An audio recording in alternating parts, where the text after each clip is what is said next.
তীব্র জ্বর, প্রচণ্ড গা হাত পা ব্যথা, যন্ত্রণায় মাথাটা ফেটে যাচ্ছে। কোনো রকমে সদর দরজার চাবিটা লাগিয়ে বিছানায় শরীরটা এলিয়ে দিল সুবীর। গলাটা শুকনো হয়ে যাচ্ছে, জল তেষ্টা পাচ্ছে, কিন্তু রান্নাঘর থেকে জল নিয়ে এসে খাবার মতো শারীরিক বল সে খুঁজে পাচ্ছে না। সারা ঘরে লাইট জ্বলছে। অবশেষে যন্ত্রণা সহ্য করতে না পেরে কোন রকমে টলতে টলতে উঠে একটু জল আর একটা প্যারাসিটামল খেয়ে নিল সুবীর। আবার বিছানায় গিয়ে ঢলে পড়ল সে। অমিতার চলে যাওয়া আজ 2 বছর হলো। অমিতার চলে যাওয়ার পর থেকে এভাবে একাই লড়ে চলেছে সুবীর। অমিতা ও সুবীরের 2 মেয়েই এখন বাইরে থাকে। বড় মেয়ে 27 বছর, সে মুম্বাইয়ে একটি কোম্পানিতে চাকরি করছে, সেখানেই থাকে। ছোট মেয়ের 20 বছর। অমিতা মারা যাবার পরই সেও ফ্যাশন ডিজাইনিং কোর্স করার জন্য মুম্বাইতে দিদির কাছে চলে গেছে। পেশায় সিভিল ইঞ্জিনিয়ার সুবীর 5 কাঠা জায়গার উপরে একটা ছোটখাটো অট্টালিকা বানিয়েছিল। আজ এই অসুস্থ শরীরে এত বড় বাড়িতে সুবীর একা। অমিতা 2 বছর হলো মারা গিয়েছে, কিন্তু আজ দীর্ঘদিন প্রায় বিয়ের পর থেকেই সুবীর মনের দিক থেকে একা। সুবীর অমিতাকে ভালোবেসে বিয়ে করে।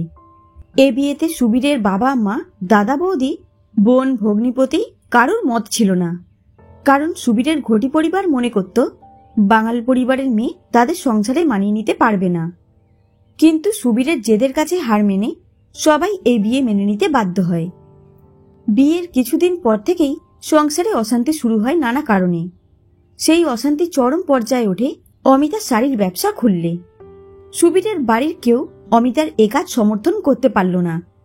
অমিতা সংসারে সময় না দেওয়ায় প্রবল অশান্তি হতে লাগল। অবশেষে সুবীর বাড়ি ছেড়ে নতুন বাড়িতে উঠে এলো অমিতাকে নিয়ে।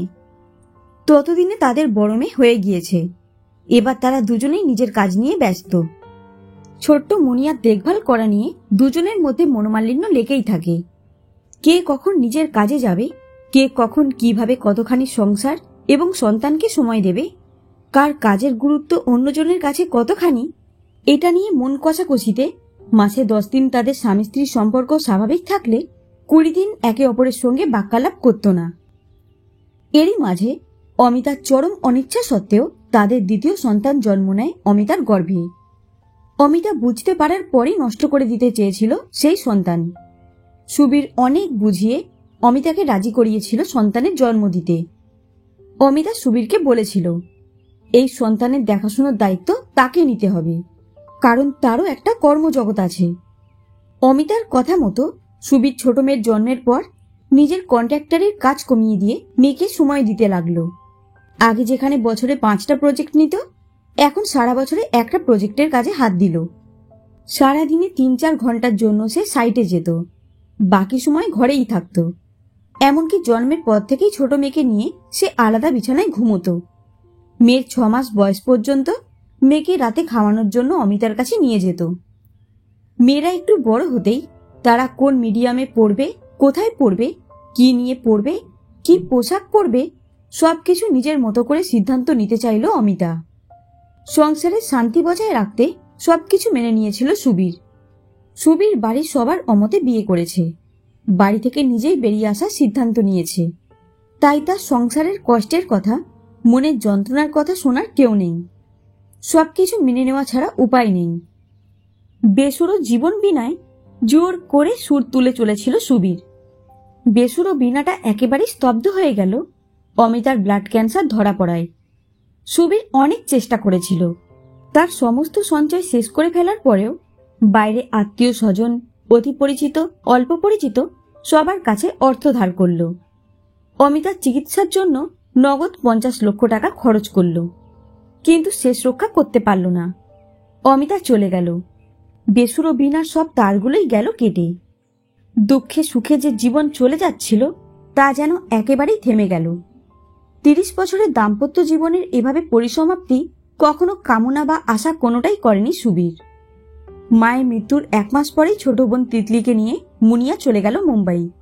তারপর থেকে প্রতিটি রাত্রি 56 বছরের সুবীরের জীবনে দুর্বিষহ হয়ে উঠেছে। সারাদিনের কাজের পর তার বাড়িতে ফিরতে ইচ্ছে করে না। এত বড় বাড়ি, শূন্যতা তাকে যেন চাবুক মারে। শীতের রাতে জানলার অল্প ফাঁক দিয়ে আসা বাতাসের আওয়াজ যেন তার একাকিত্বকে উপহাস করে যায়। গভীর রাত্রির গাঢ় অন্ধকার তাকে যেন অজগরের মতো বড় হাঁ করে গ্রাস করতে আসে। মেয়েরা ছুটিতে এসে থাকলে একটু ভালো লাগে, বাকি সময় এক অদ্ভুত বিষণ্ণতা ছুঁয়ে থাকে তাকে। বাড়ির সবাই অমিতার মৃত্যুর পর তাকে অনেকবার নতুন করে সংসার করতে বলেছে।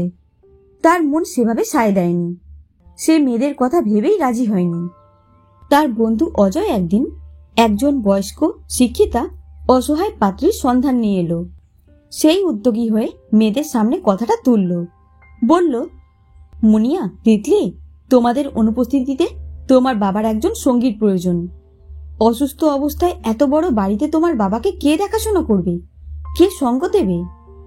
তিতলির সঙ্গে সঙ্গে কথাটা কোন দিকে যাচ্ছে বুঝতে পেরেই বলল, হ্যাঁ, কোনো বয়স্ক মানুষ পাওয়া গেলে বাপের কাছে রেখে দেব। অজয় বলল, হ্যাঁ, আমি একজন বয়স্ক মানুষের কথাই বলছি, যিনি তোমার বাপের সবসময় সঙ্গী হয়ে থাকবেন। কিন্তু তাকে তো কিছু একটা পরিচয় এ বাড়িতে রাখতে হবে। তিনি মহিলা এবং অবিবাহিতা। একজন একক পুরুষের সংসারে তিনি কি পরিচয় নিয়ে সম্মানের সাথে থাকবেন? তিতলি বলল, কেন, বাড়ির মাসি হিসেবে থাকবে? অজয় বলল, না তিতলি, তিনি একজন শিক্ষিত সম্মানীয় মহিলা। এ পরিচয় এ বাড়িতে থাকার কথা তাকে বলা যাবে না। তাকে তোমাদের মায়ের আসন দিতে হবে।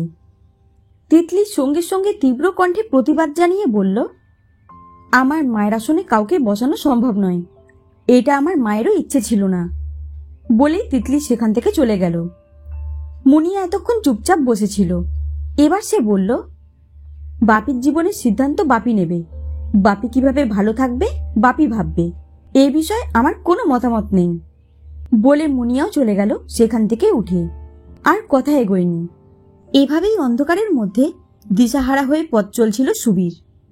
কিন্তু কাল রাতে জ্বরের কষ্টে তার মন ভেঙে গিয়েছে। অমিতার কাছ থেকে সে যে কোনোদিন সুখ পায়নি, এ কথা কোনোদিন সে মেয়েদের অনুভব করতে দেয়নি। সংসারের কাছে তার যে চাওয়া পাওয়ার কিছু ছিল, সে কি পেয়েছে কি পায়নি কারোর কাছে প্রকাশ করেনি। সে মেয়েদের কথা ভেবে এভাবেই অন্ধকারের মধ্যেই কাটিয়ে দিতে চেয়েছিল। কিন্তু তার অন্ধকার জীবনের কষ্টকে ছাপিয়ে উঠেছে কালকের ঘটনা। জ্বরের ঘরে একসময় তার মনে হয়েছিল যমরাজ বুঝি তার শিয়রে দাঁড়িয়ে আছে। সে আবার অমিতার কাছে চলে যাচ্ছে। মেয়েদের সঙ্গে বুঝি আর দেখা হবে না। তাদের কিছুই বুঝিয়ে দেওয়া হলো না। না, প্যারাসিটামল খাওয়ার পর ধীরে ধীরে জ্বর কেটে গেল। এ যাত্রা রক্ষা পেয়ে গেল সে। কিন্তু তার দুর্বল শরীর আর মন ক্রমাগত ভেঙে যেতে লাগলো। যদি সে ৮০ বছর ৮৫ বছর পর্যন্ত বাঁচে তবে কি হবে? মেয়েরা এভাবেই ২-৪ দিনের জন্য আসবে যাবে, চিরদিনের জন্য কেউ কাছে থাকবে না। তবে দীর্ঘ ২৫-৩০ বছর কি সে এভাবে অন্ধকারের সঙ্গে লড়াই করে যাবে? না, এটা হতে পারে না। তাকে এবার নিজের জন্য ভাবতেই হবে। সে মেয়েদের সমস্ত দায়িত্ব পালন করে নিজের সুখের শান্তির জন্য যদি কিছু ভাবে, অন্যায় কোথায়? সুবীর অজয়ের কথা মতো একটা শুভ দিন দেখে মন্দিরে গিয়ে বিয়ে করল মন্দিরাকে। সুবীরের ছিন্ন বিনা নতুন করে বেঁধে দিল মন্দিরার সুর। বিয়ের পরই ২ মেয়েকে টেলিফোন করে সুবীর বলল, তোমরা যত তাড়াতাড়ি পারো বাড়িতে এসো, তোমাদের সঙ্গে জরুরি দরকার আছে। বাবার জরুরি তলবে দিন ১৫ পরে বাড়িতে এলো মুনিয়া আর তিতলি। দুজনে বাড়িতে ঢুকেই দুজনেই খানিকটা অবাক হয়ে গেল। তাদের রুমগুলো কি সুন্দর গোছানো। বাথরুমে গিয়ে দেখল তাদের তোয়ালে, স্নানের জল সব রেডি। ফ্রেশ হয়ে খাবার টেবিলে বসে ওরা আরো অবাক হয়ে গেল। ওদের পছন্দের সমস্ত খাবার দুজনের থালায় সাজানো, পাশে সুবীরের খাবার।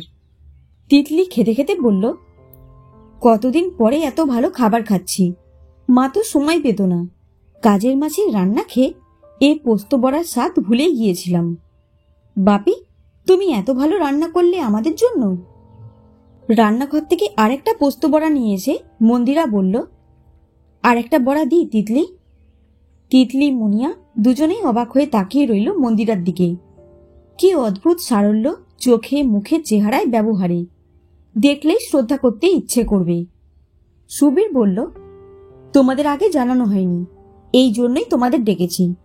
আমরা বিয়ে করেছি, ইনি এখন থেকে তোমাদের মা। মন্দিরা তাড়াতাড়ি বলল, মা বললে আমি আনন্দ পাব, কারণ তোমরা না ডাকলে মা ডাক শোনাটা আমার এ জীবনে অপূর্ণ থেকে যাবে।